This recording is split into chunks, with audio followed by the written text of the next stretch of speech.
Deus criou para a gente seguir. Mas só que quem pode levar esse caminho é Jesus. Jesus é a luz da nossa vida. Quando aceitamos Jesus, a palavra diz: eu sou o caminho, a verdade, a vida. Ninguém vem ao Pai, não sei comigo. Só Jesus pode levar esse caminho que Deus abriu ali, criou ali para nós trilharmos lá, para nossos sonhos, nossos projetos, nossos objetivos de vida. Então, quando aceitamos Jesus, a luz de Jesus brilha na nossa vida, o nosso caminho começa a ser iluminado, porque Jesus é a luz da nossa vida. E nesse caminho tem problemas, também tem problemas. Os problemas não acabam.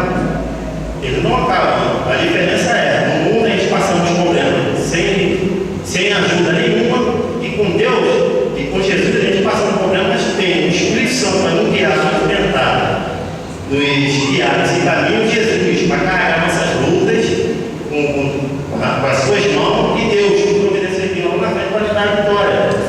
Então, só com Jesus, irmão, só aceitando Jesus que nós conseguimos vencer as lutas, dificuldades e necessidades da nossa vida. Bem, irmãos, é o que Deus deixou no meu coração.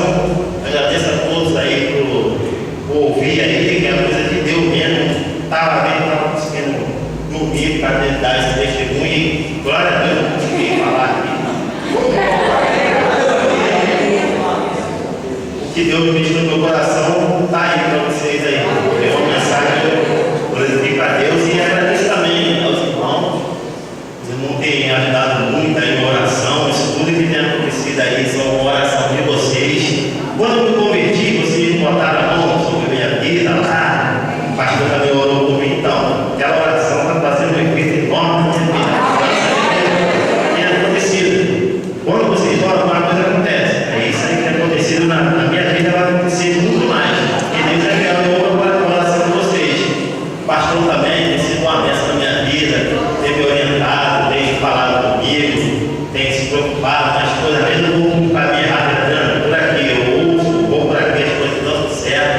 Às vezes eu olhei a oração dele dando certo na minha vida, como sempre tem ali o que é o guia espiritual da gente. Então, glorifico a Deus por tudo e agradeço a oportunidade, agradeço minha cunhada por estar ali. Estou muito feliz por ela ter evangelizado, porque no mundo, como eu falei, a gente fica cego só a pessoa da evangélica vai nos acordar para insistir ali e nos livrar dessas coisas do mundo que os crentes nos levam a nada, não edificam a nada na nossa vida. Bom, agradeço, muito obrigado por ouvir aqui, e glória a Deus.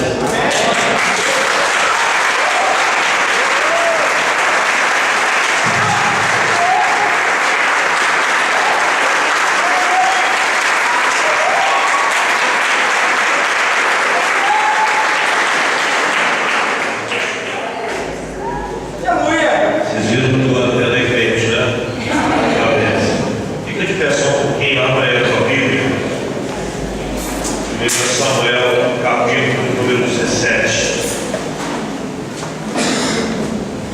Vamos ler esse texto.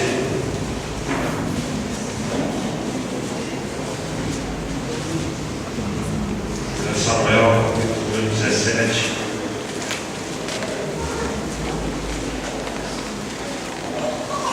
Eu vou te convidar para você ler. Eu não estou bem com essa virose que me pegou, porque eu peguei a virose. Eu não quero pegar a virose que me pegou. Eu vou te pedir para você ler esse texto, para poder economizar um pouco aqui de voz, para poder falar com você. Já fomos abençoados nesse mundo do ano, e eu tenho certeza que a tua mãe e teu irmão vão fazer parte também. Essa segunda família que você tem. Quantos profetizam nesse sentido?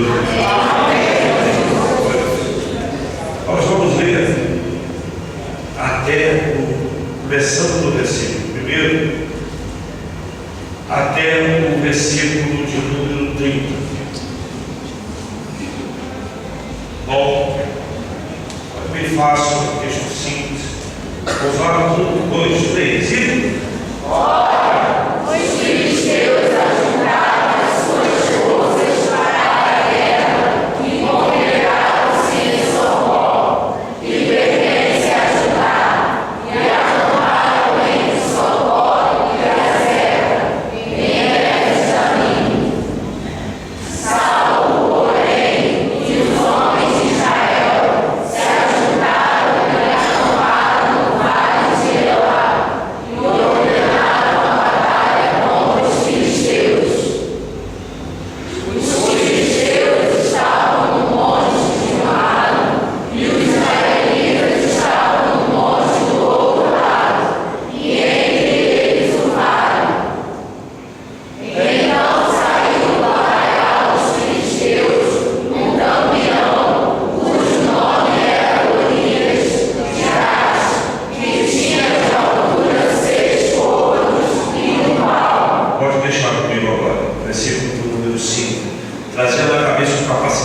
bronze, enchia uma coraça das camas, e era o peso da coraça dos ciclos de bronze. Trazia grevas de bronze por cima de seus pés, e um escudo de bronze entre os seus ombros, e a haste de sua lança era como eixo de tecelão, e a ponta da sua lança 600 ciclos de ferro. E diante dele ia o escudeiro. E parou e clamou às companhias de Israel e disse-lhes: para que saireis ao da batalha? Não sou eu filisteu e vós servos de Saúl, escolhi entre vós um homem que desça a mim.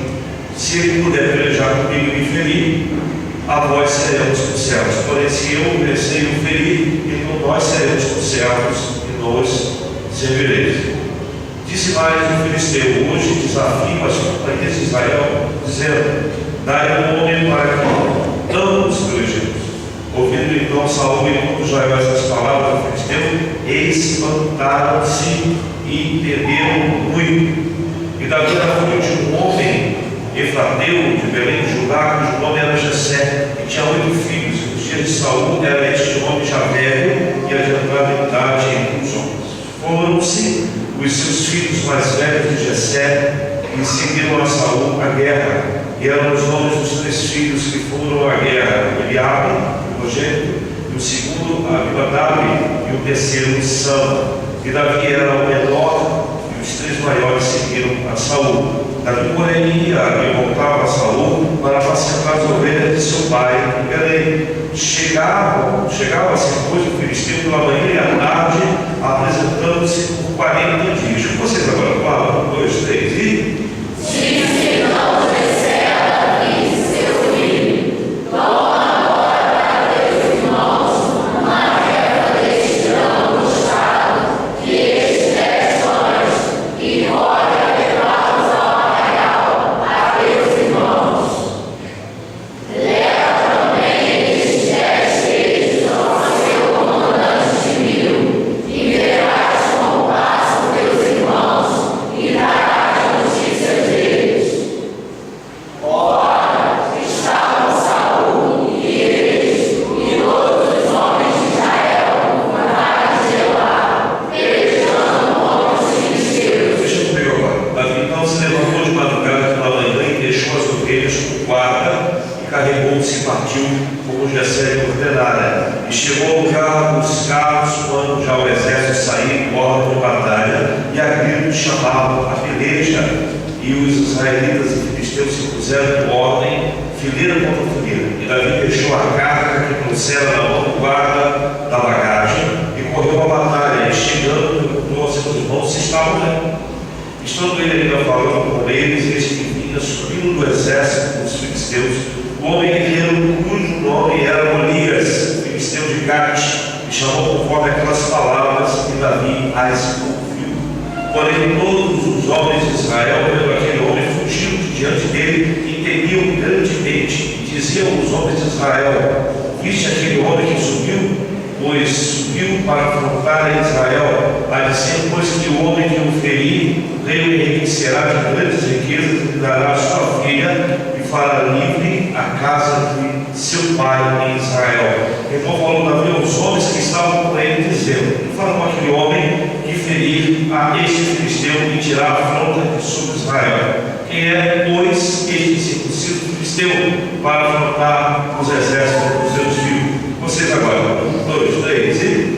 E o povo lhe repetiu aquela palavra, dizendo: assim se fará o homem que o matar.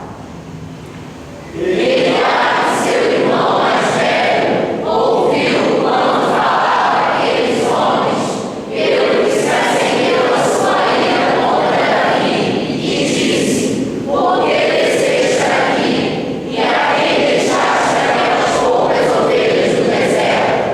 Eu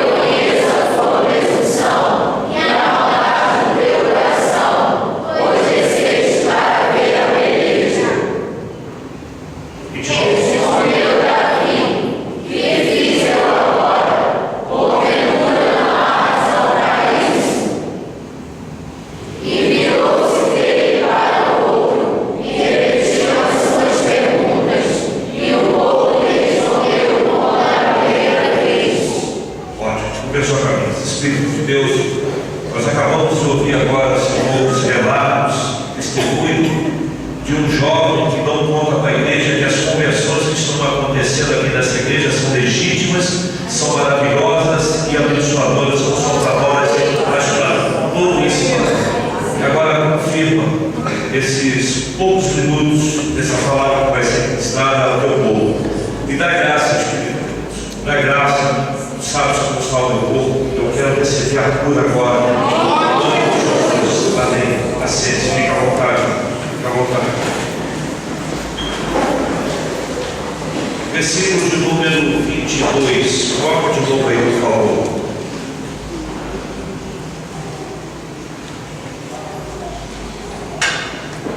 Você pode ler de novo esse versículo bem forte. Vamos lá. 3, 1, 2, 3 e.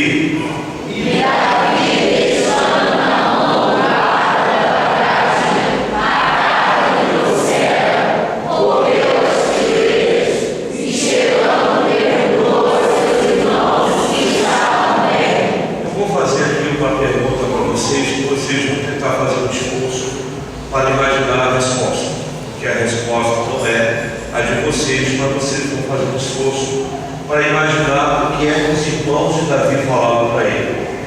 Quando Davi virou e falou o seguinte: vocês estão bem? Tentem imaginar qual foi a resposta dos irmãos de Davi. Mas antes de fazerem isso, vamos lembrar o que estava acontecendo. Israel, enfim, tinha um exército. Saul assume, e uma das coisas que o povo queria que Saul fizesse era instalar um exército da nação. E Deus se sente rejeitado por isso, se sente largado de lado, mas Saul consegue formar um exército. E não era um exército bobo, não. Tanto não era que aquele inimigo, como filisteu, que foi pelejado, que é a peleja relatada por esse texto, resolve ficar bem distante deles. Eles não eram bobos, porque se eles sentissem que o exército de Israel era um exército bobão, eles teriam invadido e já assumido o controle. Porque eles não fazem isso. Eles ficam à distância e usam uma das armas mais antigas que o ser humano conhece, a sugestão. E aparece lá um camarada muito grande, gigante, e ele vira e fala o seguinte: olha só, vocês não precisam ficar preocupados, ninguém aqui vai fazer nada contra vocês, quem vai fazer sou eu. Se vocês tiverem aí um guerreiro de vocês que queira me enfrentar, eu aceito o desafio. Se vocês vencerem, vocês vão ter o meu povo como servos. Se eu vencer vocês, vocês é que vão ser meus servos. Ninguém mais precisa ver pai chorando porque perdeu filho, ninguém mais precisa ver esposa chorando porque perdeu maridos, porque perdeu filhos. Vão acabar com a sangueira aí. Eu vou desafiar vocês. Se vocês me vencerem, venceram. Se eu vencer vocês, eu venci.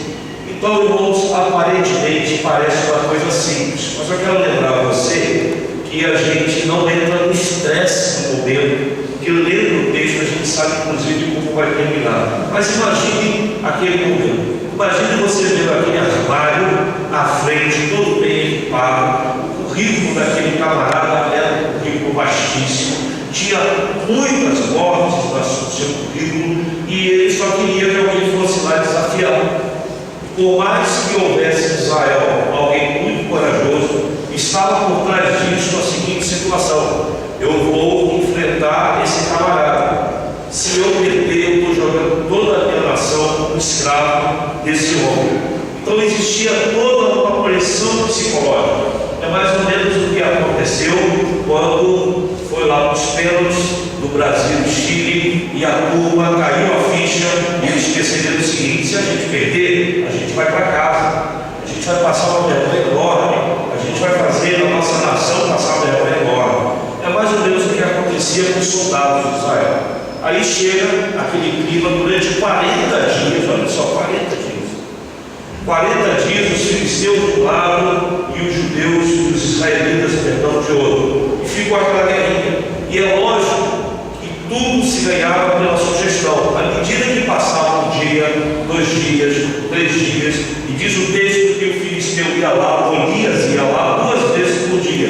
Ia de manhã e à tarde. Olha só, apareceu, vocês já escolheram, à medida que não ia surgindo essa pessoa para lutar contra Golias, é óbvio que os filisteus iam crescendo cada vez mais.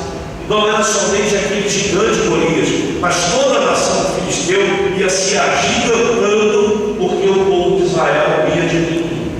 Então, nesse contexto de autoestima lá embaixo, nesse contexto de pressão, nesse contexto de não saber como é que as coisas iam terminar, é que aparece o Davi, chega lá com os irmãos que estavam à frente da batalha e faz essa seguinte pergunta: está tudo bem? Qual deveria ser a resposta? Não. Óbvio, eles não tiveram tempo de responder. Diz o texto que quando eles iam tentar responder, apareceu de novo o filisteu com o seu vozeirão e desafiou o povo de novo. É óbvio que não estava sobre controle da situação. É óbvio que não. E se alguém tentasse responder da seguinte forma para Davi: está tudo sob controle, Davi, mas está sob controle gigante. Não está sob controle nosso. Nós perdemos o controle. Há 40 dias que a situação está sob o controle do gigante. Irmãos, eu quero rapidamente mostrar para você, mas possível, cuidado, uma palavra que vai te fazer o seguinte questionamento: quem é que está no controle da situação da tua vida? É o gigante? Eu quero lembrar vocês que a gente usa de forma correta, não há nada de errado quando a gente compara gigantes a algumas coisas que se agigantaram na nossa vida. É óbvio que a gente está falando de um camarada que nesse texto tinha mais ou menos 3 metros e 15 de altura. Um gigante mesmo.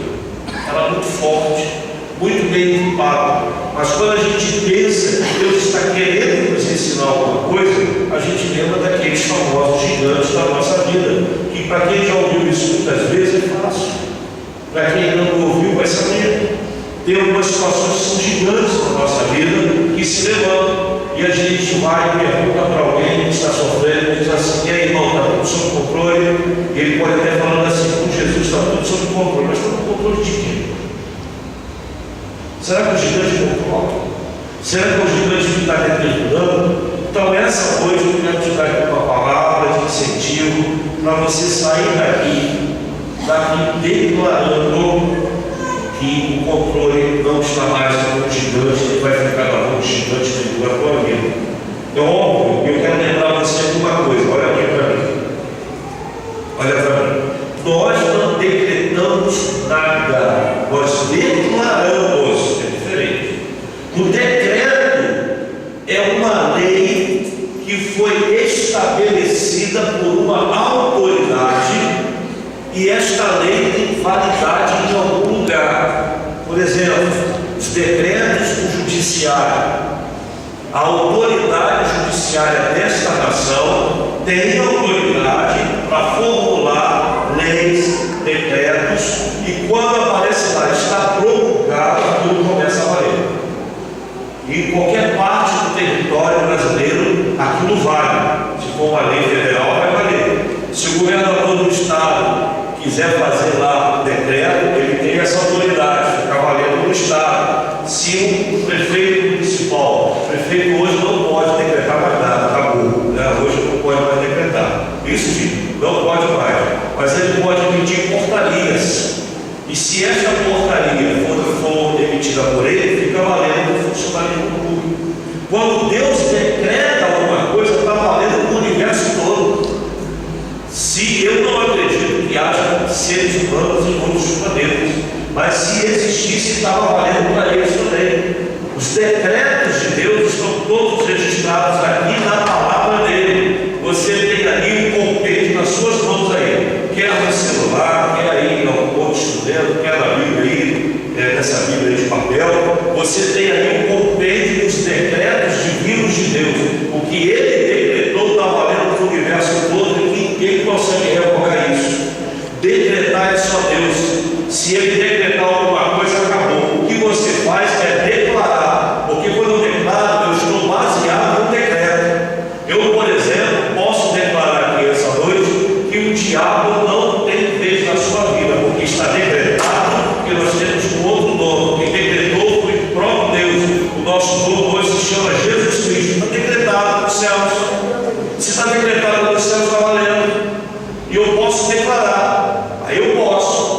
só, o diabo não manda em você. Pastor, o senhor está baseado em quê? O decreto de Deus, que é Ele que nos chamou pelo nome e nós somos dele. E nós não somos o diabo. Então você não pode decretar nada. Essa besteira que tem uma música, inclusive, está tocando na rádio. Eu decreto e eu declaro. Isso é uma aberração. Quem escreveu isso não entende nada a respeito de lei de Deus. Mas nós podemos declarar. Então, quando a gente declara, e eu quero declarar essa noite para você, que se algum gigante na tua vida está no controle, e por mais que você não tenha intimidade com ninguém para falar, olha, como é que está o teu casamento? Está tudo bem. Só você sabe que, na verdade, a angústia é que está no controle da situação. Aquela mulher que foi conversar com o profeta, virou e falou o seguinte, ele perguntou lá para a dona lá, está tudo bem? Ela falou, está tudo bem. Mas ele sabia que tinha alguma coisa errada. Quem na verdade estava no controle daquela dona era a angústia de perder um filho. E ela foi angustiada para procurar o profeta. Então, irmãos, nós não podemos permitir que a situação esteja sob controle. Gigante. Tem que estar no controle de Deus, não do gigante. E por que a gente tem tantas vezes o gigante tomando conta da situação? Mesmo que ele não tenha nos afrontado diretamente, só esteja dando sugestões, mesmo que ele esteja inclusive nos agredindo diariamente, mas por que muitas vezes o gigante assume o controle da vida do ser humano? Eu tenho aqui poucos motivos para te dar e queria que você pensasse. Mas antes de mais nada, vira para o teu irmão e fala assim: não é o gigante que está no controle da tua vida, é você. Fala para ele.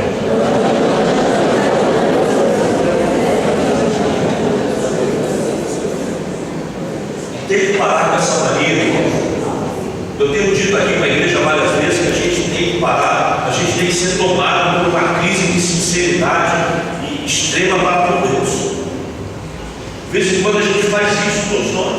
Está tudo bem não, cara. Está tudo bem não, eu continuo angustiado, a angústia continua tomando conta, o medo continua tomando conta, a situação continua tomando conta, a raiva continua tomando conta, é ela que está no controle de tudo. Ele tem que parar com isso.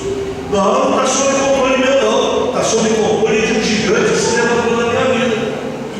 E por que essas coisas acontecem na vida de um homem de Deus? Baseado nesse texto, escuta só algumas coisas que eu vou te falar. Primeira coisa, por que muitas vezes a situação está sob o controle do gigante? Primeiro, porque falta em nós um currículo maior do que o do gigante. Chegou lá o gigante, para pensar no currículo de Golias. Primeira coisa, faz parte de um povo que cresceu, que já nasceu gigante, cresceu gigante e vai ser gigante. O currículo do cara é um gigante.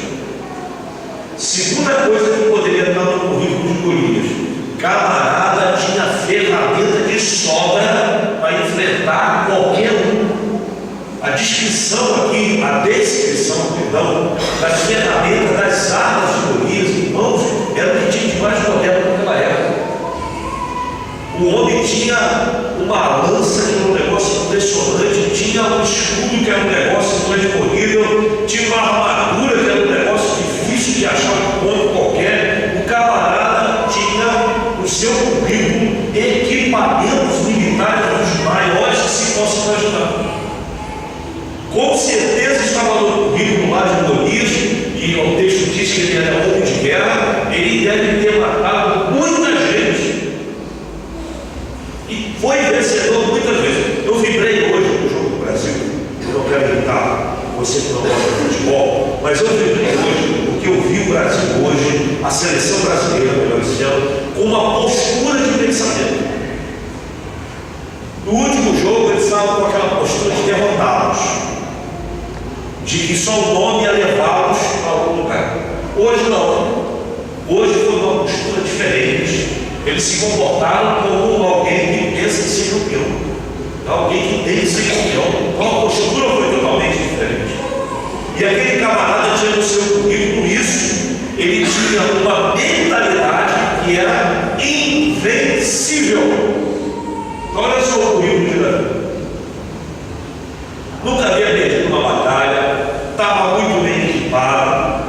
cercado por um exército inteiro, camarada que tinha matado muita gente e vai embora. Agora pensa no currículo de Davi. Aparece lá Davi, o rei fala o seguinte: vou matar ele. Vou matar ele. E é bom lembrar que Davi vai procurar Saul porque toma um esculacho dos seus irmãos. Toma um esculacho.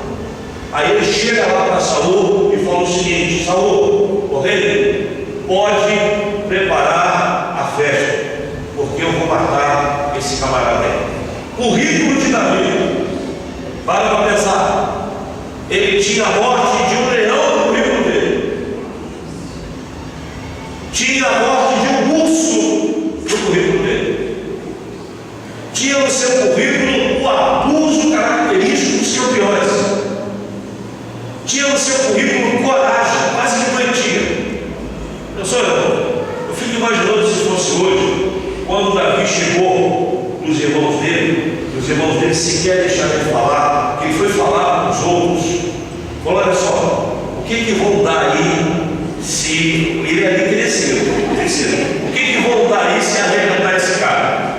Olha só, primeiro, vai receber aí a oportunidade de casar com a dona aí, filha do Saul. A família não vai pagar mais imposto, vai ser colocado no alto cargo aí do rei aí de Saul. Como é isso aí? Topei. Eu vou matar esse gigante. O garoto. Se fosse hoje, domingo, os caras que receberam a Davi falam assim: isso aí é maconha. Deve ter fumado muita maconha. Isso aí está drogado, está cheiradaço.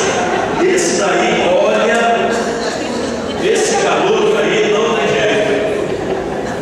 Vai levar o camarada lá para Saul. E se você observar, Saul teve uma resposta mais ou menos igual. Ô, rei Saul, eu vou acabar com ele. Saul deve ter falado a mesma coisa. Tá cheirado mesmo. Tá cheio de maconha. Essa troca, mas tudo bem. Currículo de Davi.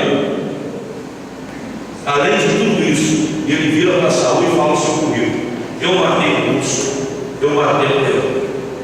E se Saul tivesse insistido, ele ia perguntar assim: mas quantos ursos você matou? Quantos leões você matou? Mas eu não conheço ninguém que tenha matado o urso e o leão. Então eu estou habilitado a matar esse gigante assim.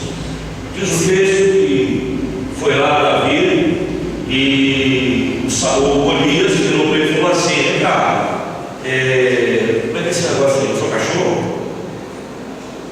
Você está me achando que eu sou cachorro, né? Não.